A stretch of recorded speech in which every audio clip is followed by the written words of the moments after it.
imagined they would shame him. This seemed stupid to Arthur, whose father rolled out of the way of the challenger's claws at the very last moment. The males of their number in their prime were not present. Ranging as far and wide as they did, and as weak as the Sentio was, they would never have been alerted in time to come to their alpha's aid. There were only 2 elder males among them, who were ancient and nearly toothless, and, if their daily complaints were anything to go by, would welcome their release to Valhalla. The females formed a closed rank on the edge of the circle to protect their young. Arthur, his brother, and one of their sleuth mates, little Charlotte, were concealed as best as could be in their human skins. The few children who could change were not allowed to do so. Even if they were of an age to shift on their own, a child's essential self, their bear shape, could be held back by their mum. It was a gift from the goddess, a way to keep the young safe. Safety in the sleuth had been on a razor's edge since Arthur's mum's death and his father's decline. Papa refused to mate again, refused to dishonour his Vera Amoris by taking up with any of the willing females. He vowed to fuel the Sentio with the memory of their fierce love, but his grief was more powerful than his resolve and greater than his once great strength. Day by day, the connection between every member of the sleuth weakened in concert with their alpha's vigour. The combatants dropped down onto their fours. When a bear bunched on his back feet and pushed, it lent even more force to his shoulder to help him strike down his foe. He could then use his front claws to rake at the soft underbelly and position his fangs for the killing strike. Each bear sought to use the strength of the other against his adversary, looking for an opening, a weakness, a drop in the defence. And it came. His father stumbled. Arthur could see the exhaustion in his eyes, even after so short an engagement.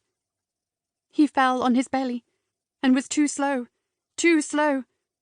The usurper opened his jaws, clamped his teeth on the back of Papa's neck, and shook and bit and clawed. The sound of the crack of bone, the snap of neck reverberated throughout the grove. Arthur heard Charlotte's gasp and Ben's whimper, and he grabbed them by the arm and pulled them away from the edge of the circle, as the usurper rose on his back legs and roared, demanding obeisance, demanding honour be shown to him for his triumph. It was a hollow victory. In the instant of killing the Alpha, Holbjorn might command the sleuth through brute force, but he did not command its essence. The Sentio snuffed out like a candle in the wind. Unable to challenge in turn, but refusing to expose their necks to the usurper, the sleuth scattered, the 4 paths leading out of the circle dividing their escape. The females grabbed the youngest by the scruffs of their necks. Older children were chivied onto the backs of the adults to hold on for their lives as they fled into the night. The usurper thrashed about on his hind legs, roaring with rage. Charlotte clung to Ben, both pale and frightened and weeping. Arthur hid his face in the fur of the female on whose back he rode. In the myths of every species, the alpha child of a wronged father swore revenge and wreaked it at the appropriate time to take his rightful place.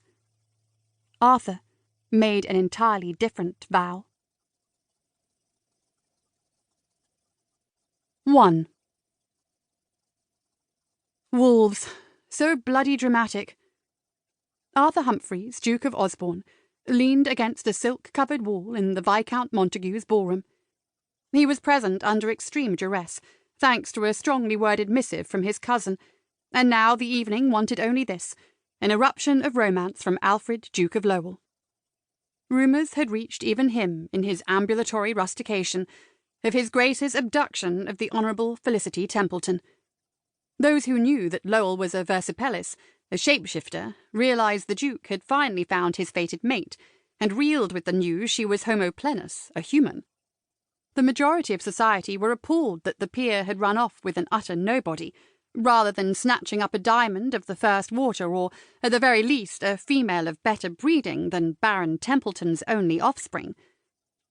When he heard of the scandal surrounding the freshly dubbed Fallen Felicity, Arthur had dismissed it as fourth-hand tittle-tattle with no truth in it. On the contrary, it appeared to be much ado about something,